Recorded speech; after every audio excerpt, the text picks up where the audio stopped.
All right. My name is Megan, and this is Zach from Academy Mortgage. I'm with Powerhouse Real Estate. We are here to do a market update for April and answer some of your questions about the current real estate market. So I'm going to share my screen.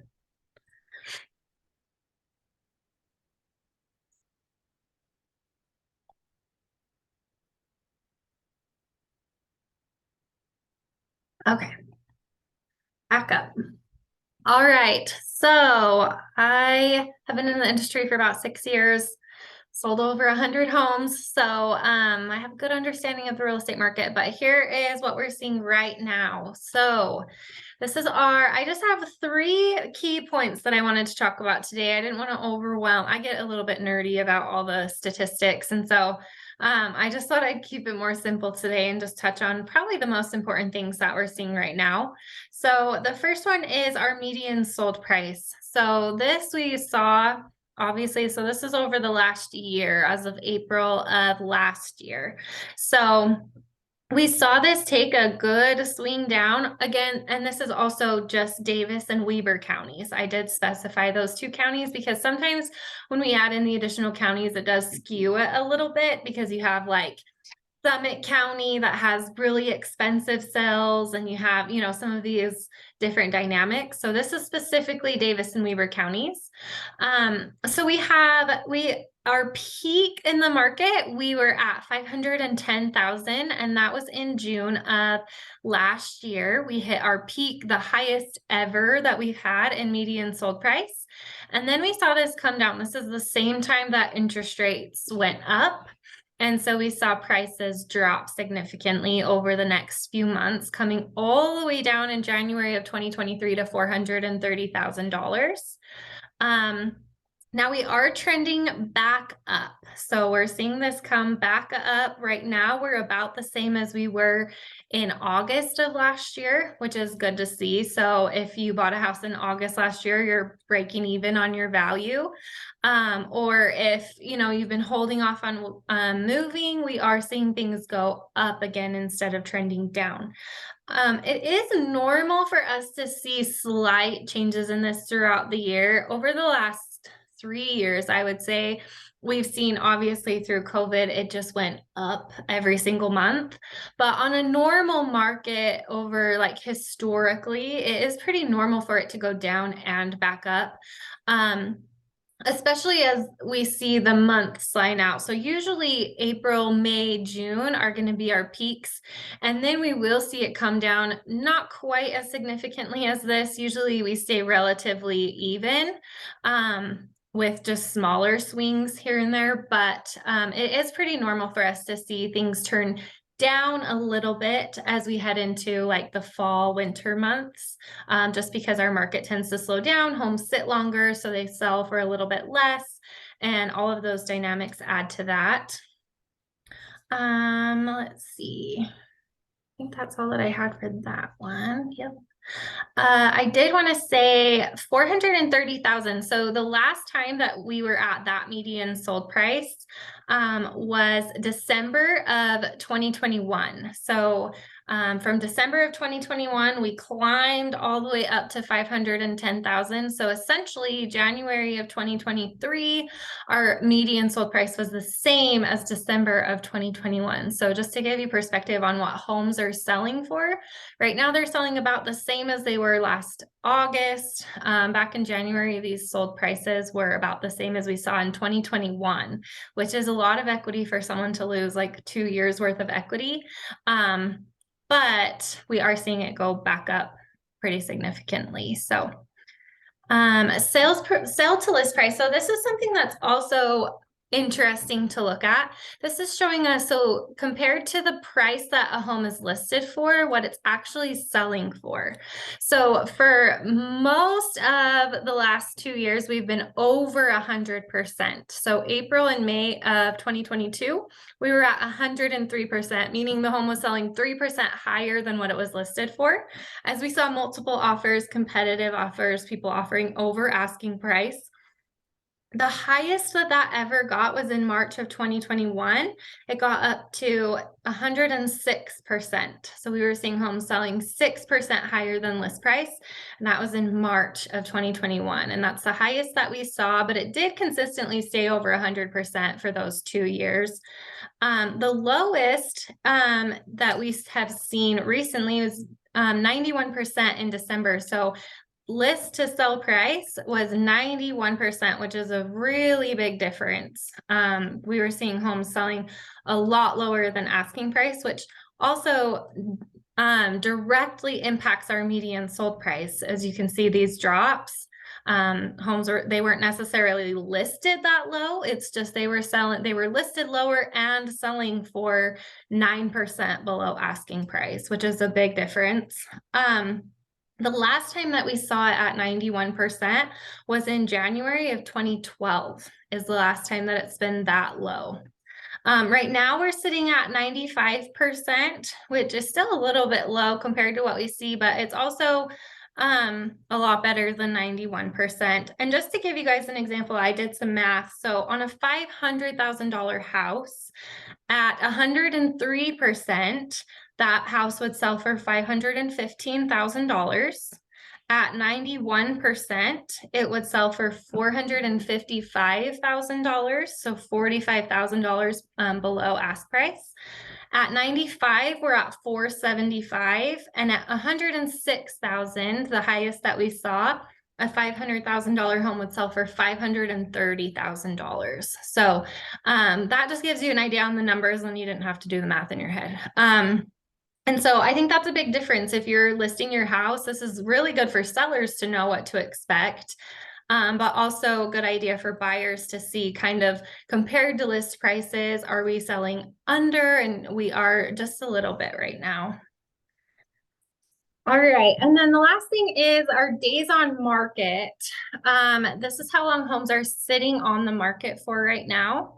And so, which this directly impacts a lot of the other things, because as homes sit on the market longer, sellers get antsy to sell, which brings our prices down, and they accept offers that are a lot lower than asking price. And so this is just interesting to see.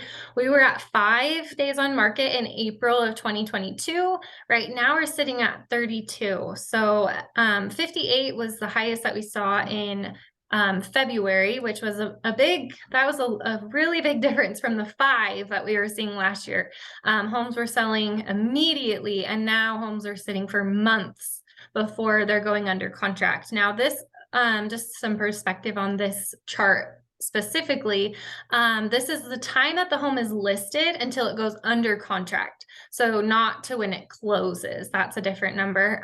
This is just from when it is listed to when we are under contract and it's not available to show anymore. So again, at 58 days, if it's not going under contract, and then you're talking about 2 or 3 months before the home is actually closed. And like the seller is able to use that money to go to a new home, which is a big deal. You're showing your house for 58 days. There's a lot to that makes it rough. So we are back down to 32 days. We don't really anticipate this to keep dropping as significantly.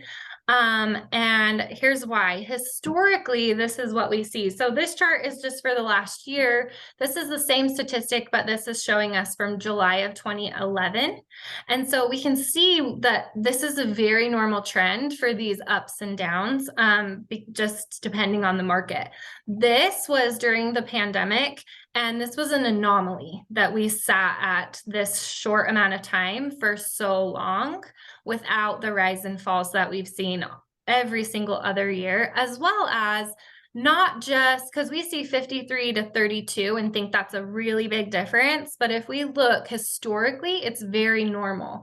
As we head into winter, people hold off on, there's not a lot of buyers in the market in December and January, so homes sit longer.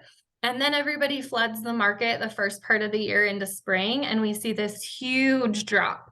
But then it tends to go back up and then drop again. So we don't, just because we've seen this huge drop, that doesn't necessarily mean we're going to see it continue to drop so significantly. It probably is going to ride here for a while. It might drop a little bit more, and then we'll see it go back up in December, because we, at this point, anticipate that this is an anomaly, like I said, and we're heading back into just this normal market where we see these ebbs and flows that we've seen every single year on all of our statistics. We'll see median price go up in the spring and down in the winter, and all the other statistics will follow those as well. And then the last thing is, the reason that our market hasn't crashed, as we've seen all these numbers normalize, is because this is our inventory right now. Our inventory is crazy low. So this is the number of listings that were entered by month. And so as we can see for March of this, well, this shows you all these years. So we are at 3940 for the month that listings were entered in March, compared to last year, the same month, we had 5,194. So that's a huge difference. And I mean, especially as this is pretty consistent, it's a big difference. So we have just a lot less homes available. And so the ones that are available are still selling, and they're selling pretty well because there's just not a lot of other options for buyers out there. So, Zach, do you have any questions? That's all I have. No, I just think it's so amazing. I mean, like, I felt like when you put it into perspective like this, is it was probably really nerve-wracking for people that were buying homes when rates kind of sucked, right? Let's say, I mean, November, December, January.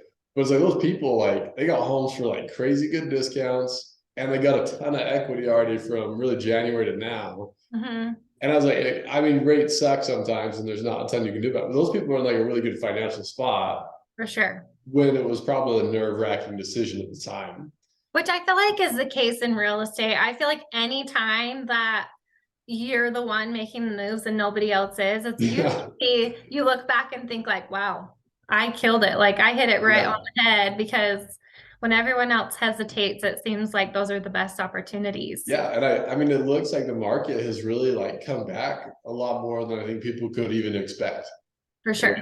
Which I think, I mean, you look at some of these charts, I mean, a lot of these, it just supports that the market is really stabilized a lot more than I think people had anticipated, which I think is great. I mean, that should add a lot of validity to like what people have purchased and are purchasing currently. For sure. For sure. Okay, I'll stop sharing mine and you can share yours now. Okay. I'll check our chat.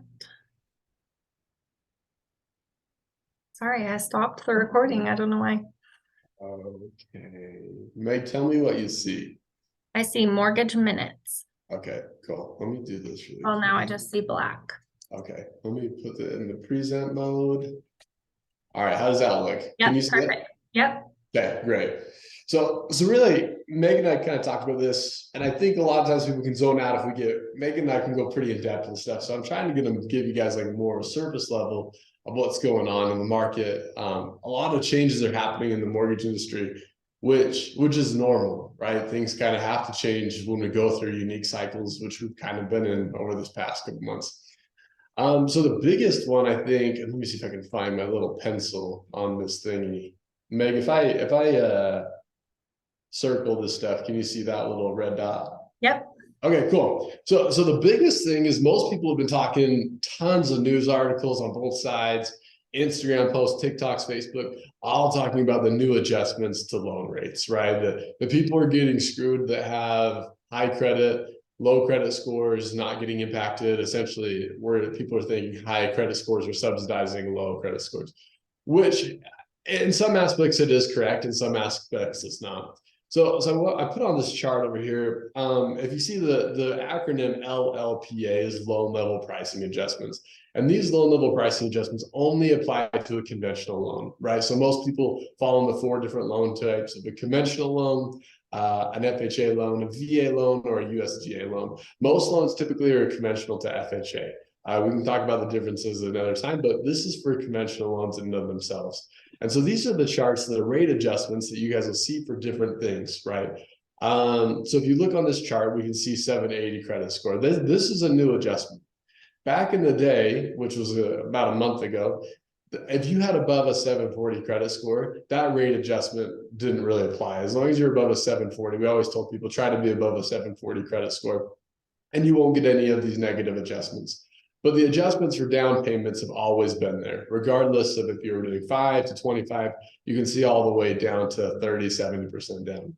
And so it's important to note that now more than ever, your credit score is going to play a major impact in the rate that you're trying to get, as well as the down payment, right? And so if you look on here, we can see for people, for example, if you have a 780 credit score with a 5% down payment, you're really going to be in a pretty good spot. You're not getting a huge rate adjustment, right? But you can see some of these ones, the dark red is where it's getting impacted the most. So people that are in that 720 to, and you can't see because I have a red, but people in that 720 to 740, 739 that might be doing a little bit more down, that's a pretty tough spot to be in.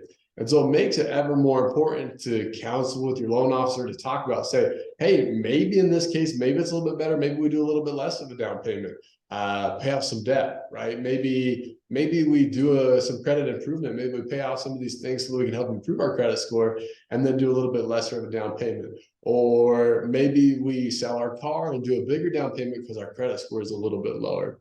So one of the things I think is important to know is people are a lot of times really concerned about this. And like I said, these adjustments have really always been there, but it's important to know how we can avoid those, right? Bringing in a big down payment can be one of those things if you're going to conventional loan, but it's not going to make it impossible. These adjustments have always been there. It's just, I think it's good and it's coming to the forefront. Sometimes you'll see rates that are posted, some things, and you'll say, wow, that's like a crazy good rate. And you may go into your loan officer and they'll be like, hey, why is this rate a little bit off? And they've always been able to say, look, this is a scenario around with a 40% down option with an 800 credit score. That's what you're seeing.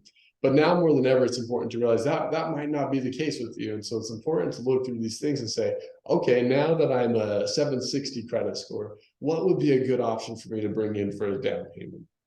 And then really go for that. And I think that's more important than ever, probably, to consult with your loan officer to realize, how can I be in the best spot to succeed? But, and I'll bring it on to this next slide.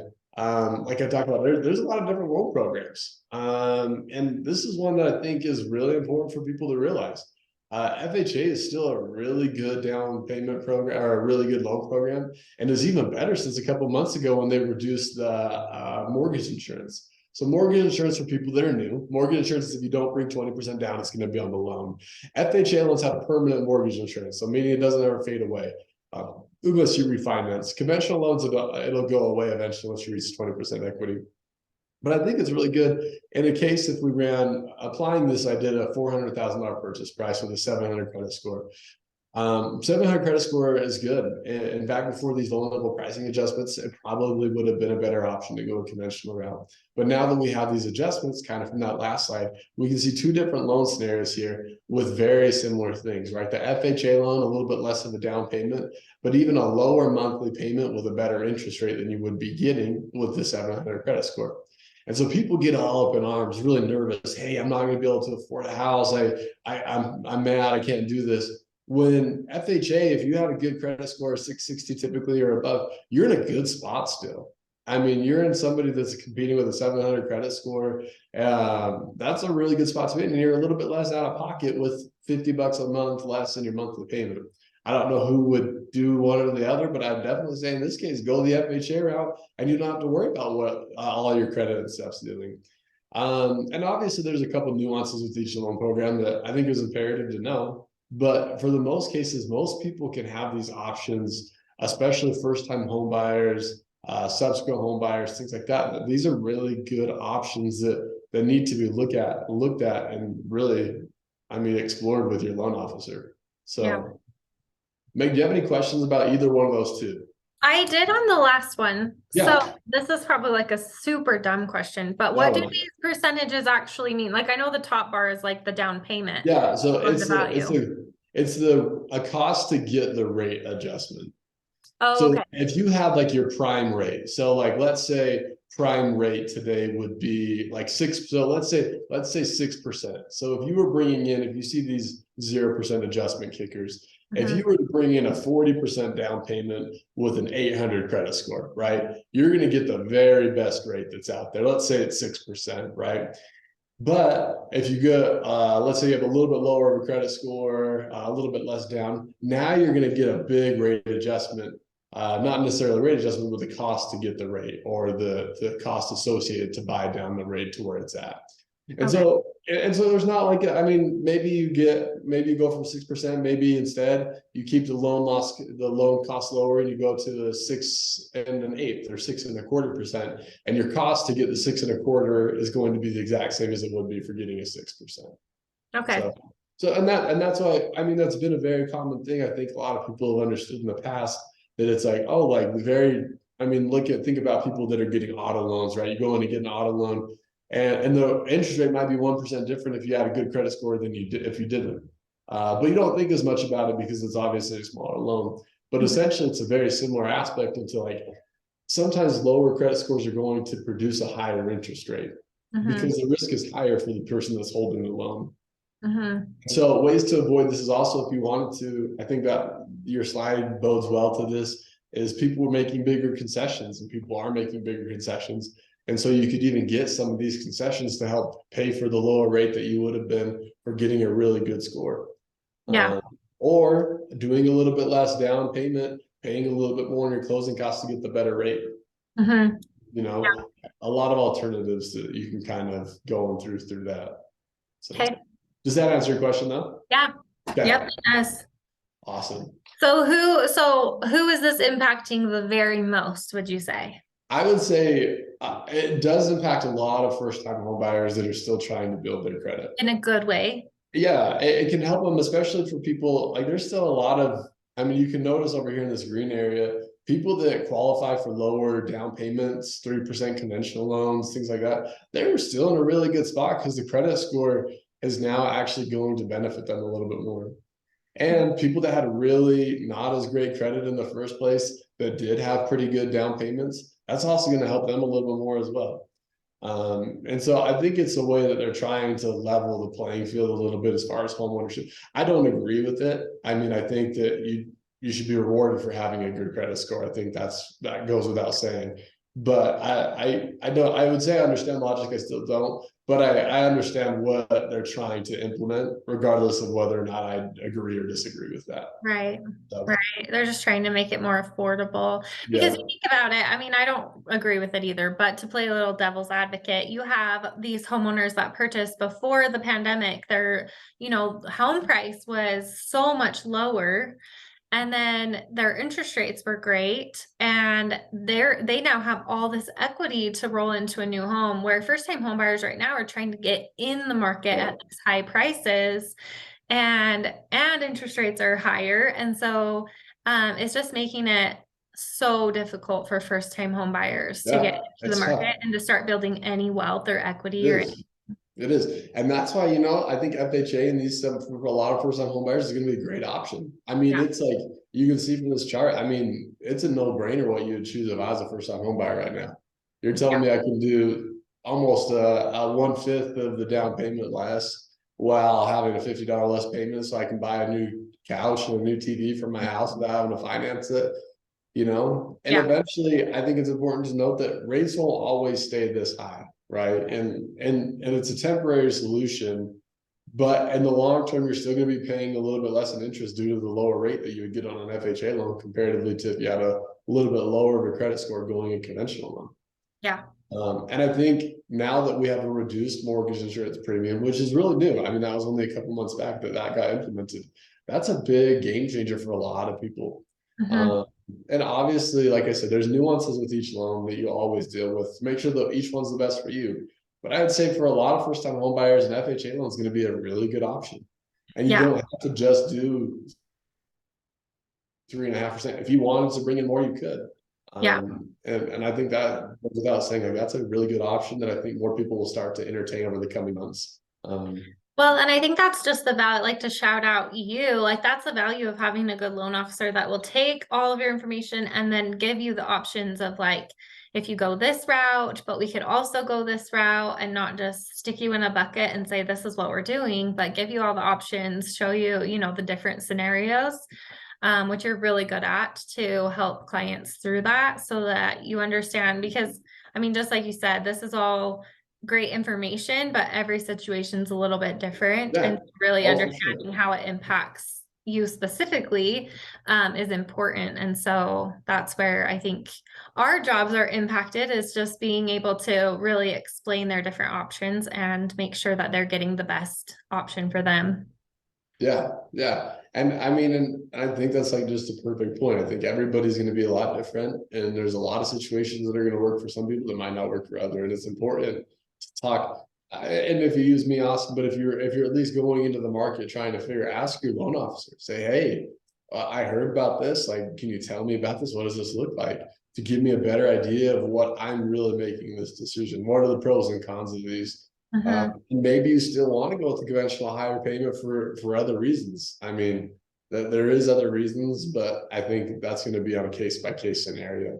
Yeah, for sure. So, Okay, so last question. yeah. Oh, sorry, you have more. No, Meg, I am sorry. Go for it.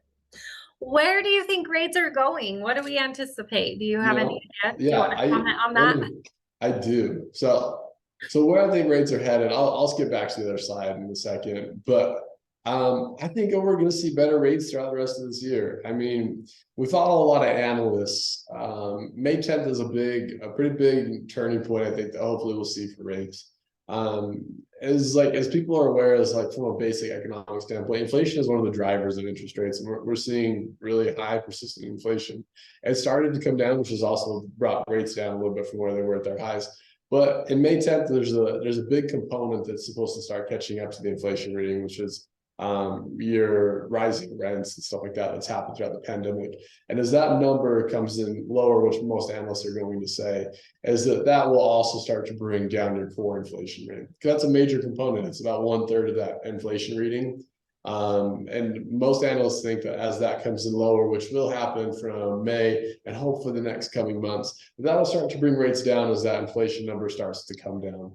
And I think the Fed, who ultimately does a lot of economic policy and decisions, will hopefully start to see that in the coming months that inflation is cooler maybe than they had expected, which will help as they start to determine their stuff. And it's important to know, a lot of people think when the Fed raises rates, which they're going to likely do, and they meet next week, that doesn't directly always impact mortgage rates. It does impact them, but sometimes it's positive, sometimes it's negative, depending on how that view is looked at. But a lot of people have the misconception that's where rates are at, and that's not the case. But that does have a pretty substantial impact of where the market's going to go, because it impacts short-term lending, it impacts stocks, treasuries, all the stuff that can kind of be bundled up and then sold to a mortgage-backed security, right? That makes it a little bit more of where rates are going to go. Yeah. And so I think we'll probably see rates, as well as a lot of analysts, they think that we'll see rates probably in the mid 5, 5.5, even low 5s maybe by the end of the year. I don't think we'll see any 4s. I would love it if I was wrong on that one. But I think in the 5 to 5.5 range, I mean, that's where they were when I first started doing loans like 6, 7 years back. And obviously home prices are higher than they were then. But a lot of people are making a little bit more money. A lot of people have a little bit more equity, which I think will help bode to the market a little bit well. Yeah. And I saw a thing the other day. I'll just touch on this briefly, but I'm just going to tell everybody again, you don't need 20% down to buy a house. I saw an article, I think it was on Instagram or something like that like it was around like 75 or 80% of people still thought you needed 20% down to buy a house. You don't. So I'm just going to throw that out there. I feel like it's my fiduciary responsibility. You can get into a house like with 0 down in some cases, and in most cases a really low down payment. So if you really want to get into a house, you can make it work. So I just think that's important as like a loan officer, as someone to realize you don't need a big down payment to buy a house.